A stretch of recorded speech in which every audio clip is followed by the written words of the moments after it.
अस्मिताज किचनमध्ये आपले सगळ्यांचं स्वागत आहे। आज मी मंचुरियन बनवणार आहे। सगळ्यात आधी एक कोबी घ्या, त्याला कट करा। मी कट करत आहे कोबीला बारीक बारीक, किंवा तुम्ही ह्याला ग्राइंडरमध्ये पण ग्राइंड करू शकता। मी कोबी आधी बारीक कट करणार आणि नंतर ग्राइंडरमध्ये ग्राइंड पण करणार। ग्राइंडर घ्या, कोबी टाका आणि ग्राइंड करा। बघा, कोबीला मी ग्राइंड केलेलं आहे। आता एका डिशमध्ये काढते।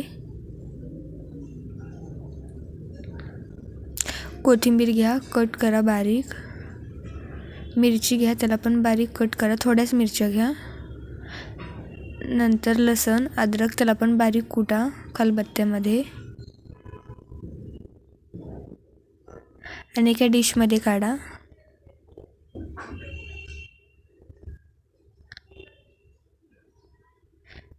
नंतर एक पातेलं घ्या आणि त्याच्यात आपण कट केलेला आणि ग्राइंड केलेलं कोबी टाका आणि 4 टेबलस्पून मैदा आणि 4 टेबलस्पून कॉर्नफ्लॉवर ॲड करा आणि मिक्स करा त्याला। तुमच्या टेस्टच्या अकॉर्डिंग तिखट आणि मीठ पण टाका।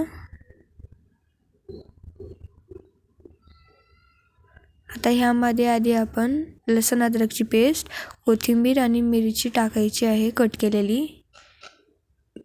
मीठ, तिखट ॲड करा।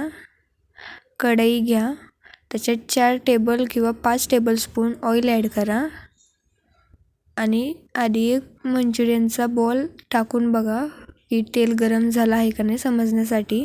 आणि मग नंतर बाकीचे पण मंचुरियनचे बॉल ॲड करा आणि लो मीडियम फ्लेमवर आधी सगळे बॉल फ्राय करून घ्या आणि नंतर परत एकदा सगळे ह्याच्यात मंचुरियन बॉल ॲड करा आणि हाय फ्लेमवरती सगळ्यांना फ्राय करू।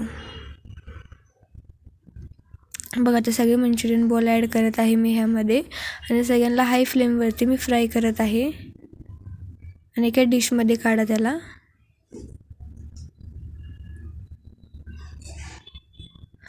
तुम्ही बघू शकता किती छान आणि स्वादिष्ट मंचुरियन्स बॉल झालेले आहेत। तुम्ही ह्याला शेजवान चटणी सोबत सर्व करू शकतात। लाईक, शेअर आणि सबस्क्राईब माय चॅनल। थँक्यू।